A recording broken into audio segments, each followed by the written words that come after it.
Hello darlings, welcome back to the new video. మరి నిన్నటి నుంచి సోషల్ మీడియా మొత్తం షేక్ అయిపోతుందని చెప్పేసి చెప్పాలి. అది ఎందుకంటే ఫస్ట్ ఆఫ్ ఆల్ RC16 లో మన మున్నాబాయ్ అయితే ఉండబోతున్నాడు అని చెప్పేసి అఫీషియల్ గా అనౌన్స్మెంట్ అయితే చేశారు. నేను ఆల్రెడీ చెప్పాను, పుష్ప 2 మూవీ టికెట్స్ ఈ రోజుతో అన్ని చోట్ల అయితే ఓపెన్ అయితే అయిపోతాయని చెప్పేసి. మరి మీలో టికెట్స్ ఎంతమందికి దొరికాయో లేదో, మీలో ఎంతమంది ప్రీమియం షోస్ కి వెళ్తున్నారో లేదో డిఫరెంట్ గా కమెంట్ సెక్షన్ లో కమెంట్ చేసి నాకు చెప్పడం అయితే అసలు అయితే మర్చిపోకండి. అండ్ ఓజీలో మన ప్రభాస్ గారు కూడా అయితే ఉండబోతున్నారు అని చెప్పేసి సోషల్ మీడియా మొత్తం అయితే తగలబడిపోతుంది. మరి దీని గురించి అయితే క్లియర్ గా ఈ వీడియోలో అయితే మాట్లాడుకుందాం. మరి దానికన్నా ముందు కొత్తగా మన ఛానల్ ని చూడడానికి వచ్చిన వాళ్ళు ఖచ్చితంగా మన ఛానల్ ని సబ్స్క్రైబ్ చేసుకొని బెల్ నోటిఫికేషన్ ఆన్ లో పెట్టుకోవడం అసలు అయితే మర్చిపోకండి. ఎందుకంటే మన ఛానల్లో మూవీకి సంబంధించిన అప్డేట్స్ కానివ్వండి, లేదంటే మూవీకి సంబంధించిన కంటెంట్స్ రివ్యూస్ అయితే వస్తూనే ఉంటాయి కాబట్టి so subscribe to my channel guys. Bell notification on లో పెట్టుకోవడం అసలు అయితే మర్చిపోకండి. అండ్ మరి మనం ఏం లేట్ చేయకుండా వీడియో టాపిక్ లోకి వెళ్ళిపోతే, మరి RC16 కాస్ట్ ఒకసారి అయితే చూసుకున్నట్టయితే డైరెక్టర్ బుచ్చిబాబు గారు అండ్ జాన్వీ కపూర్ అండ్ రామ్ చరణ్ గారు అండ్ జగపతి బాబు గారు కూడా ఉన్న విషయం ప్రతి ఒక్కరికి తెలిసిన విషయమే.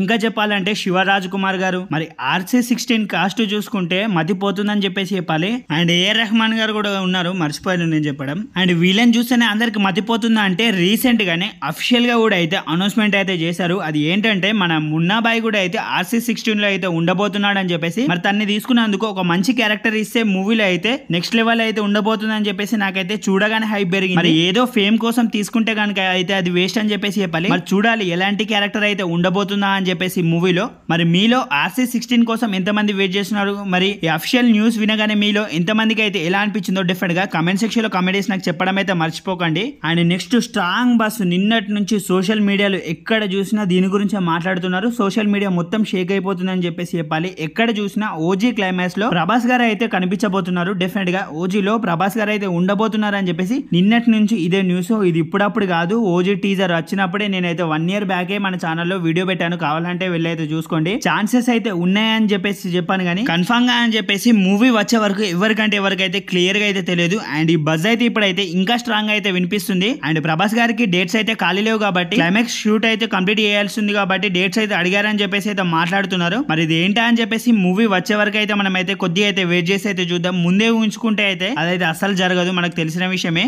అండ్ జస్ట్ ఊహించుకోండి, ఇది గనక నిజమై వీళ్ళిద్దరూ నిజంగానే స్క్రీన్ పైన అయితే కనిపిస్తే నిజంగా అసలు ఏ రికార్డ్ అయితే అసలు మిగలదు. మన వాళ్ళైతే నిజంగా స్క్రీన్లు తగలబెట్టేస్తారు. వీళ్ళిద్దరు కనుక నిజంగా ఒకటే స్క్రీన్ పైన అయితే కనిపిస్తే జస్ట్ ఇమాజిన్, ఊహిస్తేనే భయంకరంగా ఉంది నిజంగా చెప్పాలంటే. మరి ఇది రియలా కాదా అని చెప్పేసి ఇంకొన్ని రోజులు వెయిట్ చేస్తే గానీ మనలో ఎవరికైతే క్లియర్ గా అయితే తెలియదు. మీరైతే ముందుగానే ఎక్స్పెక్టేషన్స్ అయితే పెట్టుకోకండి. ఆ తర్వాత అది నిజం కాకపోతే మనం అయితే డిఫరెంట్ గా అయితే డిసప్పాయింట్ అవుతాం. ఆల్రెడీ ఇలాంటివి అయితే మనం చాలానే చూసాం. మరి చూద్దాం సుజిత్ యూనివర్స్ అయితే ఉంటుందా లేదా, మరి ప్రభాస్ గారిని నిజంగానే క్లైమాక్స్ లో తీసుకొస్తారా లేదా అని చెప్పేసి ఇంకొద్దిగా అయితే వెయిట్ చేసి అయితే చూద్దాం. మరి సుజిత్ మైండ్ లో ఏది నడుస్తుందో అయితే ఇంకా ఎవరికైతే క్లియర్ గా అయితే తెలియదు. అండ్ మీలో ఓజీ మూవీ కోసం అయితే ఎంతమంది వెయిట్ చేస్తున్నారో, అండ్ నిజంగానే ప్రభాస్ గారు ఓజీ మూవీలో ఉంటే బాగుంటుందని చెప్పేసి అనుకుంటున్నారో లేదో, మీలో పవర్ స్టార్ గారి ఫ్యాన్స్ ఎంతమంది ఉన్నారో అండ్ మన డార్లింగ్ ఫ్యాన్స్ ఎంతమంది ఉన్నారో డెఫినెట్ గా కమెంట్ సెక్షన్ లో కామెంట్ చేసి. అండ్ కొత్తగా ఎవరైనా మన ఛానల్ ని ఇంతవరకు చూస్తూ కూడా మన ఛానల్ ని సబ్స్క్రైబ్ చేయకుండా ఉంటే, ఆల్రెడీ నేనైతే చెప్పాను కదా మన ఛానల్లో మూవీకి సంబంధించిన కంటెంట్స్ కానివ్వండి అండ్ మూవీకి సంబంధించిన అప్డేట్స్ రివ్యూస్ అయితే వస్తూనే ఉంటాయి కాబట్టి so subscribe to my channel guys. And bell notification on లో పెట్టుకోవడం అసలు అయితే మర్చిపోకండి. అండ్ మీలో పుష్ప 2 మూవీ టికెట్స్ ఎంతమందికి దొరికాయలేదు, ఎంతమంది ఫస్ట్ డేనే వెళ్తున్నారో డెఫినెట్ గా కమెంట్ సెక్షన్ లో కమెంట్ చేసి నాకు చెప్పడం అయితే మర్చిపోకండి. అండ్ నెక్స్ట్ వీడియోస్ తో అయితే మనం అయితే మళ్ళీ కలుద్దాం. మరి బాయ్ డార్లింగ్స్ అందరికైతే.